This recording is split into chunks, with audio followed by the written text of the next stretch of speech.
It's been 2 years. 2 long years of game hunting, traveling the world from convention to convention, state to state. 2 years of countless trips to the flea markets, thrift stores, mom and pop retro shops, and everything in between. 2 years of happiness, joy, pain, frustration, and the feeling of being just downright over it. But after 2 years, all roads lead to right here, right now, this very moment.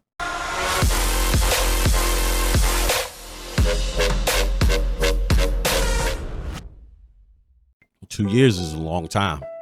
2 years is 24 months, 730 days, 17,520 hours, 1,051,200 minutes.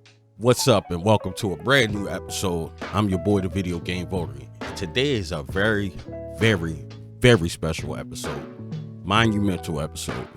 Today we reached an enormous milestone that I'm happy to share with you. Over the past couple years, I brought you guys along on the journey. And as I said in the intro, that journey's now coming to an end. Today, I'm proud to announce to you guys that I've officially completed the North American retail library for the Nintendo Wii. The Nintendo Wii is a home video game console developed and marketed by Nintendo. It was released on November 19, 2006 in North America, and December of 2006 for the other regions of the world. It is Nintendo's 5th major home game console, following the GameCube, and is a 7th generation console alongside Microsoft's Xbox 360 and Sony's PlayStation 3. It is said that in development, Nintendo President Satoru Iwata directed the company to avoid competing with Microsoft and Sony on computational graphics and power, and instead target a broader demographic of players through novel gameplay, which actually explains a lot and kind of explains a lot of the shovelware. Shigeru Miyamoto and Genyu Takada led the console's development under the codename Revolution. Although most hardcore gamers consider the Wii to be just for casual gamers, there are some great games on the console. The console, it was definitely a successful release for Nintendo, with sales exceeding over 100 million to date, way past that. Needless to say, the Wii was a very successful console. So I'm sure a lot of you out there are probably wondering, why Wii? I guess the real question would be, why not? I mean, obviously there's tons of shovelware on the console, we won't deny that. At the same time, Wii was revolutionary. It brought back the feeling of couch co-op, and it also was just a lot of fun, especially in party moments. And to this day, a lot of people still only have a Wii console in their house. Now, they're not considered hardcore gamers, they're considered more casual gamers. The reason why I chose to collect for the Wii was, one, I completed the North American Wii U set. I was trying to decide where I was going to go next because I had so much fun completing the Wii U set. And my logic was, well, there's a ton of shovelware, it should be relatively cheap. Came to find out that there were some expensive titles on the Wii, actually good titles at that. Needless to say, I decided to follow my gut. When everybody goes right, I like to go left. So I wanted to choose something that people weren't looking out for. So that's why I decided to go with the Wii. I figured it'd be a lot cheaper than some of the other popular consoles because Wii was picking up steam, N64, SNES, and NES are always high, and then GameCube took off as well. I just decided I wanted to do something different. Normally that's what I do. So that was my reasoning for going after the Wii, and I'm proud that I did. Let's talk numbers. The Wii, the North American Wii retail set, has over 1,200 games. Probably closer to 1,300. I know you guys are probably like, why is he saying probably? So there are different lists out there. So the list I use, and I compare to a few other people. As far as I know that I've seen online, there's only probably like 4 other people that actually have a complete Wii set. Starting with Casey, who made an appearance on Metal Jesus channel. That was the first person that I knew about. I recently heard of someone named Retro Thunder on Instagram who also has a complete set. Then there's Team G Cell in Canada. He completed the set. Then I guess it's me, but I feel like I'm leaving somebody out. So if I am, forgive me. I don't know everything, but that's the people that I know that had a complete set. And there's some people that I want to thank during this journey. I want to thank Radical Reggie, who helped me out with the list. You know, a lot of lists you find online, you got to weed through. You got to do a lot of research to find out what games actually came out, didn't come out. And some people made lists and they were keeping track, and when games were announced and never got released, they were kind of set as placeholders. So you got to do a bunch of research. So shout out to Radical Reggie, because he helped me weed through that list getting towards the end, and encouragement as well. Big shout out to Team G Cell as well. Make sure you check his channel out. He and I was exchanging information, and I eventually used the list that he had. So the other person that, according to Team G Cell, was somebody, I don't know if he's still on YouTube, Nintendo Twizer. So those four and myself are the only ones that I know of that have a complete Nintendo Wii library. And I'm not sure if anybody has a complete Nintendo Wii and Wii U library like I do. So it'd be cool to be the first. If not, doesn't really matter. But that's exciting to know that I finished both sets, and I kind of built when I had to move to my new game room, it was built around the Wii and the Wii U library, and I wanted to call it the Wall of Wii, which you guys will see in a second. So again, let's talk numbers. There's over 1,200 Wii games, probably closer to 1,300. So the list that I seen originally had like 1,274 on there. Now that list included variants. So I want to be clear, and also just in general with collecting and going for complete sets, it's whatever you consider it to be. Obviously it's all the games, but some people may feel like, okay, we need to get variants, double packs, big boxes, all of that stuff, because you can't go that route.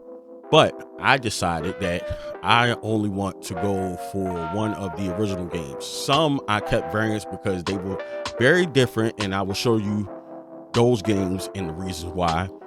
And then other than that, I didn't go after variants. There are a ton of variants on the Wii, but I did take notes and create my own list to kind of note what I did find for people that are going after complete Wii set. They may want to go complete full and do everything. So I did keep track of that and tried to maintain a list so I can help you guys out, the people who may want to do the Wii in the future. Now, I've noticed that the Wii has been picking up steam. There are a lot of people that are now going after complete Wii sets. So it's not just me that's crazy. So without further ado, let's take a look at this Wii set. All right, so this is the Wall of Wii, guys. Now, my game room isn't big, so I have to kind of back up for reference. But you can see it's pretty much 1, 2, 3, 4, 5 shelves wide. And it's pretty much floor to ceiling. You guys know from previous episodes I completed the North American retail set of the Wii U. That's before all the fuss. Heavy hitters out front, and these are somewhat in alphabetical order. I didn't want to take on the daunting task of that over 1,300 games, but we're going to go through some of the library, some of the snags that I had, some advice that I would give, and also kind of to eliminate a little bit of the theory that the Wii is all shovelware, because that's the furthest from the truth.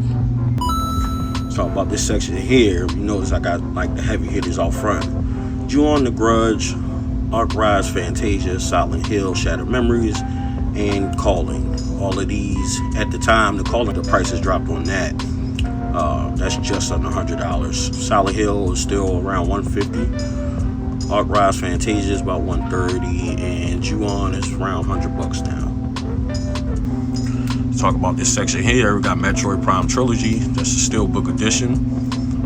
Next we have Last Story, American Mensa Academy, and Klonoa. Now a couple of these, like the first 5, I want to say American Mensa Academy, Klonoa, The Calling.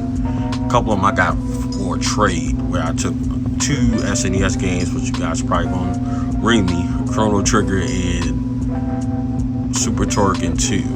But I picked up any of these with these barcodes I got from East Starland. So I did some trades to get this. This is like $150. It was like a $5 difference between each one. There's one with a sleeve and then the normal one. Last Story, there's also a special edition one. You can include that in your collection, but I decided not to.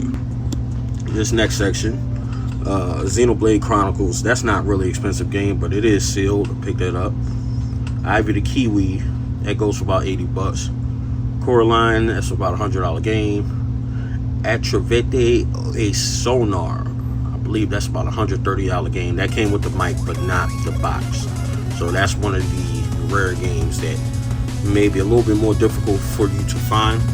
So keep an eye on that if you see that for the cheap, if you're going for the Wii, or if you want to flip it, keep an eye on that one. This next section, Disney Violetta. That's going to be a tough find right there. Not expensive at all, kind of rare. Only listing I saw at the time was on Walmart.com from a private seller for about $60, and I was able to pick that up. Fire Emblem Radiant Dawn, that goes for about $1.50. Dino Strike was only $50, but you seldomly come past that. Pandora's Tower, that's came down in price at the time. It was like around like $190, almost $200. I did do a trade for that. This section here, Ultimate Shooting Collection, Shiren the Wanderer, and Maramusa, the Demon Blade. Shiren the Wanderer, that's probably the most expensive one here. You see that was like $120. But these are relatively easy to find, just a little on the pricey side. This is a nice section here. First you got Fritz Chess. That's one of the more rare games, uncommon. A little harder to find, that's over $100 game. Next you have Mr. Bean's Wacky World. That's another uncommon, kind of expensive game that goes for over $100. Rhythm Heaven Fever. That's one you seldomly see, but you can come across it. It's over $100, about $150. This one right here is definitely rare. FIFA 14, because Mexico is considered North American, so that came out in our region, but it was released in Mexico, so you got to kind of find it online. Not really expensive, but very seldom do you see it over here in the States. Now this section here is pretty cool. First you got Target Terror.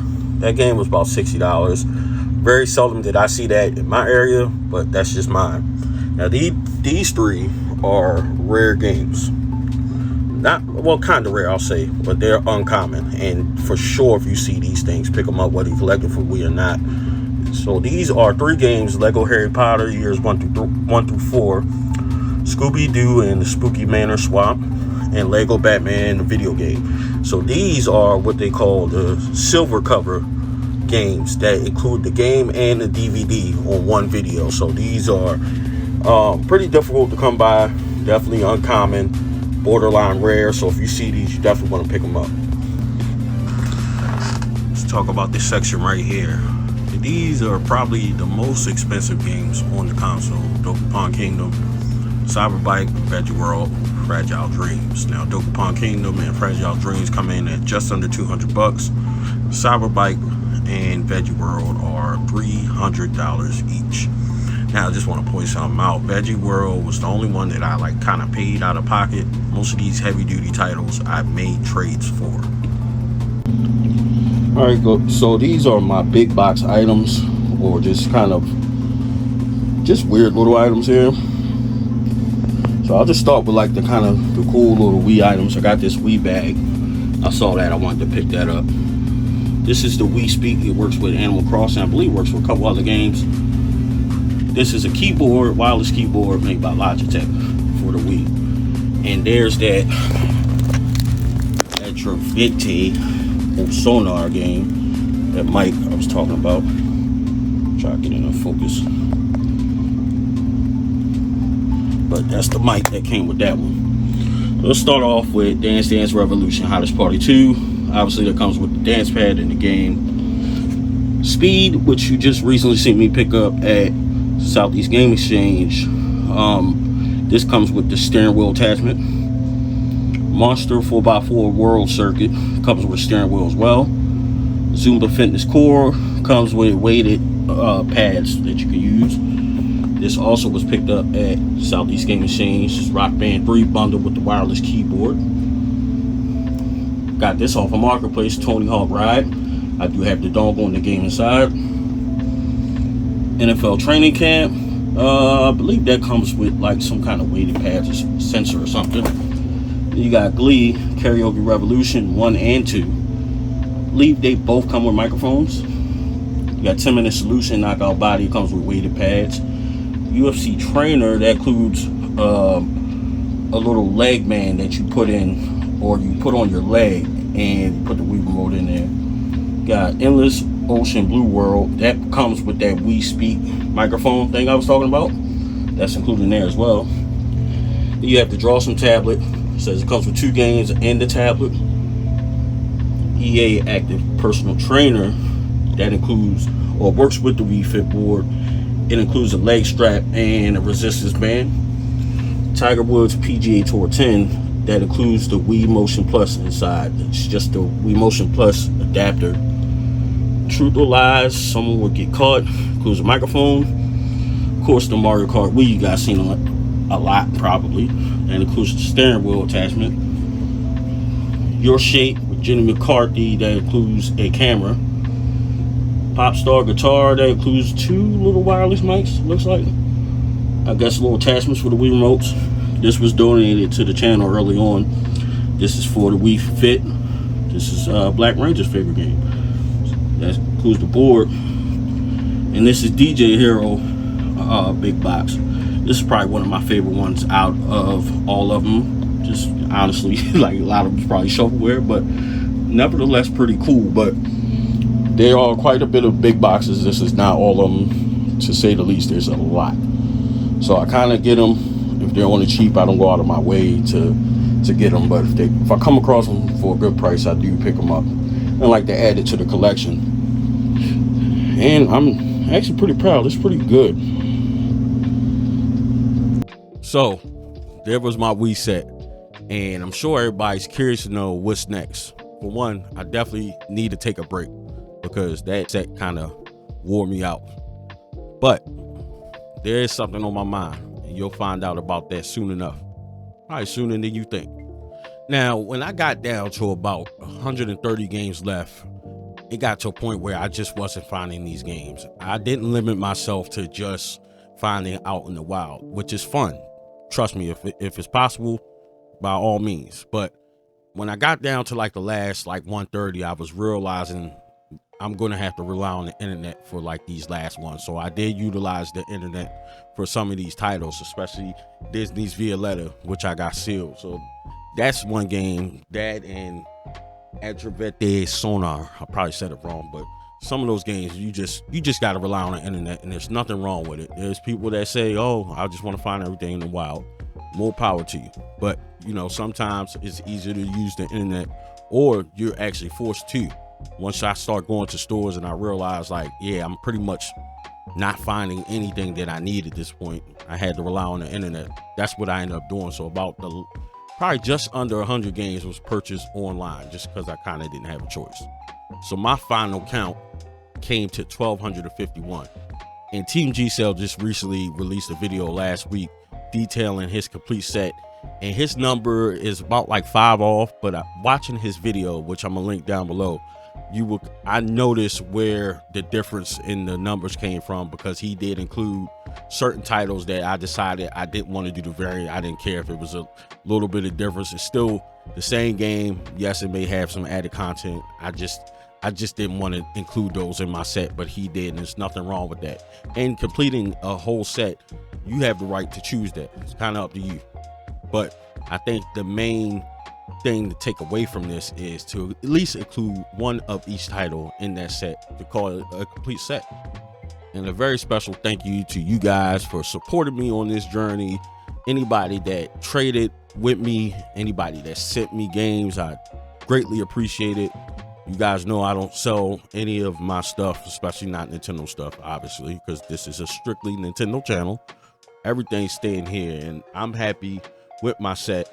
And it'll probably continue to grow as well the more big boxes I come across, because I do tend to get those for the right price. And I enjoyed this journey, even though it seemed frustrating and the goals seem out of reach. But the closer and closer you get, anybody that's done a complete set, they know that feeling. But when you get that last game, it's bittersweet, because you had a focus when you were going out game hunting and collecting, and now that's coming to an end.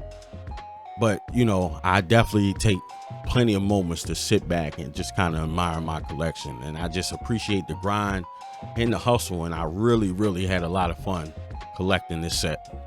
If you missed last week's episode, click the link above. If you want to catch up on the full season of the Video Game Votary, click that link down below. Thank you for watching. Follow me on all social media platforms at VideoGameVotary.